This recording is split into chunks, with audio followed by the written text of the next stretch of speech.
தமிழ் உள்ளங்கள் அனைவருக்கும் இனிய வணக்கம். இது உங்கள் தமிழ் ஸ்டோர் சேனல். ஸோ ரொம்ப ஒரு முக்கியமான விஷயம் என்ன அப்படின்னு பார்த்தீங்கன்னா, சாய்ஸ் ஃபில்லிங் பண்ணுறது. தமிழ்நாடு மெடிக்கல் செலெக்ஷனை பொறுத்த வரைக்கும் வந்து இப்போ 7.5% ரிசர்வேஷனுக்குரிய கவுன்சிலிங் ஷெட்யூல் வந்து ரிலீஸ் பண்ணியிருக்காங்க. நாளைக்கு வியாழக்கிழமை காலையில் 9 மணி பேட்ச், 12 மணி பேட்ச்னு சொல்லிட்டு 2 பேட்சுமே நேரில் போயிட்டு ஓமந்தூரார் அரசு மருத்துவக் கல்லூரி அங்கே நேரில் போயிட்டு கவுன்சிலிங்கில் நீங்கள் பார்ட்டிசிபேட் பண்ணணும். இப்போ என்னன்னா உடனே பின்னாடி நமக்கு வந்து 92.5%க்கெல்லாம் வந்து உடனே வந்து சாய்ஸ் ஃபில்லிங் குடுத்துருவாங்க. அதாவது கவுன்சிலிங் ஷெட்யூல் வந்து ரிலீஸ் பண்ணிடுவாங்க. ஸோ அத ரிலீஸ் பண்ண உடனே நம்ம ரவுண்ட் 1 கவுன்சிலிங்ல பார்ட்டிசிபேட் பண்ண போறோம். அப்படி ரவுண்ட் 1ல பார்ட்டிசிபேட் பண்ணும்பொழுது, நம்ம சாய்ஸ் ஃபில்லிங் அப்படின்ற விஷயங்கள் நம்ம என்ன விஷயங்கள கவனிக்கணும் அப்படின்றத நீங்க பார்க்கணும். ஸோ சாய்ஸ் ஃபில்லிங்க பொறுத்தவரைக்கும் ரொம்ப ரொம்ப கவனமா நம்ம பண்ணணும். நாம செய்ற சிறு தவறுகள், நம்ம சீட்டு அதிக மதிப்பெண் இருந்து, நல்ல மதிப்பெண் இருந்து சீட்டு கிடைக்கிற வாய்ப்பு இருந்துமே, அந்த வாய்ப்ப தவற விடுவதற்கு உண்டான வாய்ப்புகள் வரும்.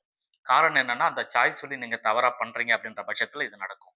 அப்படி சாய்ஸ் ஃபில்லிங் நீங்க தவறா பண்ணக்கூடாது. நம்ம சரியா பண்ணணும். இல்ல உங்களுக்கு அது ஒரு கைடன்ஸ் வேணும் அப்படின்னாலுமே, எங்கள நீங்க கான்டாக்ட் பண்ணலாம். ஸோ இதற்கு வந்து இந்த வீடியோ கீழ ஒரு டிஸ்கிரிப்ஷன்ல ஒரு கூகுள் ஃபார்ம் குடுக்குறேன். அந்த கூகுள் ஃபார்ம ஃபில் பண்ணுங்க. அதுல உங்களோட பேரு, உங்களோட நீட் ஸ்கோர் என்ன, உங்களோட மெயில் ஐடி, உங்க ஃபோன் நம்பர் இதெல்லாம் குடுத்து அதுல இருக்கிற டீட்டெயில் நீங்க ஃபில் பண்ணீங்கன்னா, டீம்லேருந்து கான்டாக்ட் பண்ணுவாங்க. நீங்க அத பத்தி டீட்டெயில் தெரிஞ்சுக்கலாம். அவங்க வந்து ஹெல்ப் பண்ணுவாங்க உங்களுக்கு. ஸோ இதெல்லாம் வந்து ஒரு பக்கம். 2வது இப்ப நான் சொல்லப்போற விஷயமே அப்படி நீங்க இல்ல நாங்களே கூட பண்ணிப்போம் ஒண்ணும் இஷ்யூ இல்லன்னா, இப்ப நான் சொல்ற விஷயங்கள கவனமா நீங்க பாருங்க. ஃபர்ஸ்ட் ஒரு சாய்ஸ் ஃபில்லிங் அப்படின்னு சொல்றது, உங்களுடைய எம்பிபிஎஸ் படிப்பையோ அல்லது பிடிஎஸ் படிப்பையோ நிர்ணயிக்கின்ற மிக முக்கியமான ஒரு ஆக்டிவிட்டி. அதுல ரொம்ப ரொம்ப கவனமா இருக்கணும். சாய்ஸ் ஃபில்லிங் பண்றதுக்கு முன்னாடி ஒரு ஒரு பிரிப்பரேஷன் ஒரு லிஸ்ட் ஒண்ணு ஒரு ஒயிட் பேப்பர்லயோ, எதுலயாவது வந்து நீங்க என்னென்ன சாய்ஸ் ஃபில்லிங்லாம் பண்ண போறீங்க அப்படின்றத ஒரு லிஸ்ட் அவுட் ஃபர்ஸ்ட் எடுத்துக்கணும். கரெக்ட்டுங்களா? ஃபர்ஸ்ட் சாய்ஸ் இது, செகண்ட் சாய்ஸ் இது, தேர்ட் சாய்ஸ் இதுன்னு சொல்லி வரிசைப்படுத்தி நீங்க எழுதணும். அப்படி வரிசைப்படுத்தி எழுதிட்டீங்க அப்படின்னு சொன்னா, உங்களுடைய நீங்க வரிசைப்படுத்தி எழுதுனீங்க இல்லையா? அந்த ஆர்டர் படி, நீங்க வரிசைப்படுத்தி எழுதுன அந்த ஆர்டர் படி நீங்க சாய்ஸ் ஃபில்லிங்க பண்ணணும். ஏன் வரிசைப்படுத்தி ஒரு பேப்பர்ல நம்ம எழுத சொல்றோம் அப்படின்னா, அது நீங்க மறக்கக்கூடாது. மறந்துட்டீங்கன்னா, அது ரொம்ப கஷ்டமா இருக்கும். அதனால மறக்கக்கூடாது அப்படின்றதுனால கரெக்ட்டா நீங்க அத ஃபாலோ பண்ணுங்க அப்படின்னு சொல்றோம். அதுல நாம என்ன பண்ணணும்? ஃபர்ஸ்ட் எத செய்யக்கூடாதுன்னா, நமக்கு இந்த காலேஜ் நமக்கு கிடைக்காது அப்படின்ற நீங்களே ஒரு முடிவே எடுக்கக்கூடாது. கண்டிப்பா எடுக்கக்கூடாது. இது கிடைக்காது. அதனால இந்த காலேஜ் நம்ம வைக்க வேண்டிய சாய்ஸ் ஃபில்ல வைக்க வேண்டிய அவசியம் கிடையாது அப்படின்னு சொல்லி நீங்க நினைக்கக்கூடாது. ஸோ ஃபர்ஸ்ட் என்ன பண்ணணும்னா, மதிப்பெண்ண பத்தி நீங்க கவலைப்படக்கூடாது. உங்களுக்கு குறைவான மதிப்பெண் இருக்கு. எனக்கு இந்த காலேஜ் கிடைக்கும், இந்த காலேஜ் கிடைக்காதுன்னு ஒரு முடிவ நீங்க எடுக்கக்கூடாது. நீங்க என்ன பண்ணணும், ஃபர்ஸ்ட்டு கவர்ன்மெண்ட் காலேஜ்‌க்கு பிரிஃபரன்ஸ் குடுக்கணும். அரசு மருத்துவக் கல்லூரிகள்ல 36 இருக்குதுன்னு சொன்னா, அந்த 36 அரசு மருத்துவக் கல்லூரியுமே சாய்ஸ் லிஸ்ட்ல வைங்க. சார் என்னுடைய மார்க்குக்கு எம்எம்சி கிடைக்காது, ஸ்டான்லி கிடைக்காது அப்டின்னா, அத பத்திலாம் நீங்க கவலைப்படாதீங்க. உங்களுக்கு ஸ்டான்லி கிடைக்கல, எம்எம்சி கிடைக்கலன்னா அது பிரச்சனை இல்ல. சிஸ்டம் ஆட்டோமேட்டிக்கா அடுத்தடுத்து நீங்க என்ன சாய்ஸ் ஃபில் பண்ணியிருக்கீங்களோ அதுக்குள்ள போக ஆரம்பிச்சுரும். அதனால நீங்க சாய்ஸ் ஃபில்ல பத்தி கவலைப்படாதீங்க. இந்த மார்க்கு இந்த காலேஜ் கிடைக்காதுன்னு சொல்லி எத பத்தியும் யோசிக்காதீங்க. நீங்க இந்த காலேஜ் கிடைக்காதுன்னு நெனைக்கிறத விட, எதெல்லாம் உங்களுக்கு பெஸ்ட் காலேஜ்ன்னு தோணுதோ, அந்த காலேஜ்ல பிரிஃபரன்ஸ முன்னாடி குடுத்துருங்க. அது கிடைக்குது, கிடைக்கலன்றது 2வது விஷயம். நல்ல காலேஜ், பெஸ்ட் காலேஜா இருக்குது அப்டின்னா, அத தூக்கி முன்னாடி குடுத்துருங்க. இப்போ உதாரணத்துக்கு நான் சொல்றேன். For example MMC. சார் நான் வந்து ஒரு 550 மார்க் தான் இருக்கேன். எனக்கு எப்படி எம்எம்சி கிடைக்கும்? அத பத்தி நீங்க கவலைப்படாதீங்க.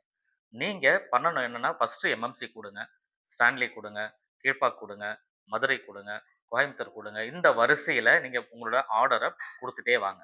இந்த மாரி அரசு மருத்துவக் கல்லூரிகள்ல இருக்கிற 36 கவர்ன்மெண்ட் காலேஜும் ஃபர்ஸ்ட் நீங்க வரிசைப்படுத்திருங்க. வரிசைப்படுத்திட்டு எல்லாத்துக்கும் எம்பிபிஎஸ் தான் படிக்க போறீங்களான்னு எம்பிபிஎஸ்ஸ செலக்ட் பண்ணி வரிசைப்படுத்திருங்க. அதுக்கப்புறம் ரீஜியன் வைஸ் இருக்கிற காலேஜ் இருக்கும் இல்லையா? அது அது கவர்ன்மெண்ட் காலேஜ்லயே வந்து அந்த ரீஜியன் வைஸ் இருக்கும். செங்கல்பட்டு மெடிக்கல் காலேஜ் அந்த மாரி. ஸோ, அதுல அந்த அந்த லிஸ்ட் எல்லாம் வரிசைப்படுத்துங்க. இந்த மாரி கவர்ன்மெண்ட் காலேஜஸ் எல்லாமே வரிசைப்படுத்தி முடிச்சுட்டு, பிரைவேட் காலேஜ்க்கு உள்ள போறீங்க அப்படின்னு சொன்னா, ஒரு விஷயம் யோசிக்கணும்.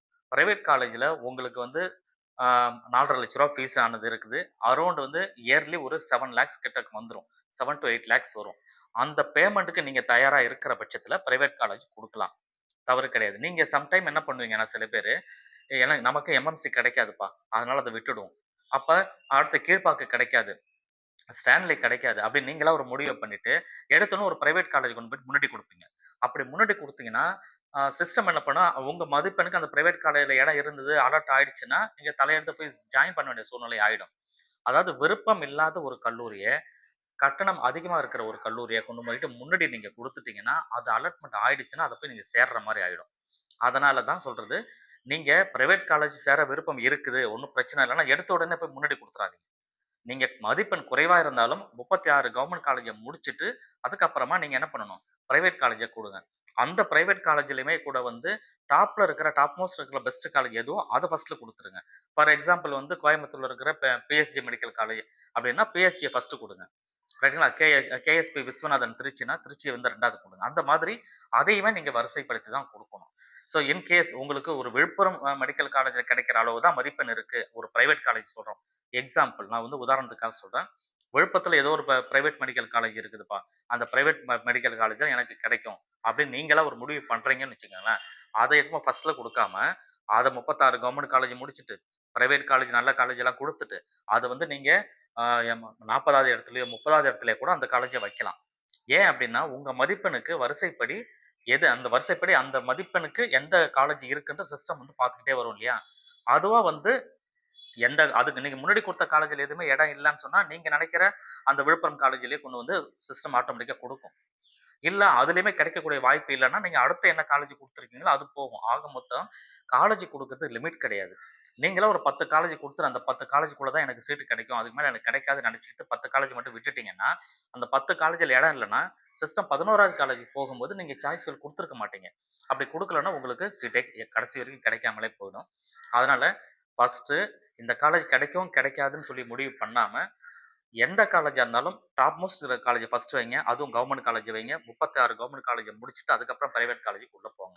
பிரைவேட் காலேஜ் உள்ள போறதுக்கு கூட உங்களால ஃபீஸ் பே பண்ண முடியுமா? பேரண்ட் கிட்ட கன்ஃபார்ம் பண்ணீங்க. அதுக்கப்புறமா அந்த பிரைவேட் காலேஜ குடுங்க. ஏன்னா அது கிடைச்சதுனா நீங்க போய் சேர வேண்டிய சூழ்நிலை ஏற்படும் இல்லையா? ஆனா, ஃபர்ஸ்ட் ரவுண்டுக்கு ஃப்ரீ எக்ஸிட் இருக்கு. பிரச்சனை இல்ல. பட் 2ண்ட் ரவுண்ட்லாம் இஷ்யூக்கள் வர ஆரம்பிக்கும். அதனால கொஞ்சம் கவனமா நீங்க செய்யணும். சரிங்களா? அதனால தான் சொல்றது, உங்களுக்கு கைடன்ஸ் ஏதாவது தேவைப்படுது அப்படின்னா, எங்கள நீங்க கான்டாக்ட் பண்ணலாம் அப்படின்னு நான் சொன்னது கூட. ஸோ இந்த வீடியோ உங்களுக்கு இன்ஃபர்மேஷன் புடிச்சிருந்ததுன்னா, இந்த வீடியோக்கு லைக் பண்ணிக்கோங்க. இதுவரைக்கும் நம்ம சேனல நீங்க சப்ஸ்கிரைப் பண்ணலன்னா, மறக்காம சேனல சப்ஸ்கிரைப் பண்ணி சப்போர்ட் பண்ணுங்க. Thank you.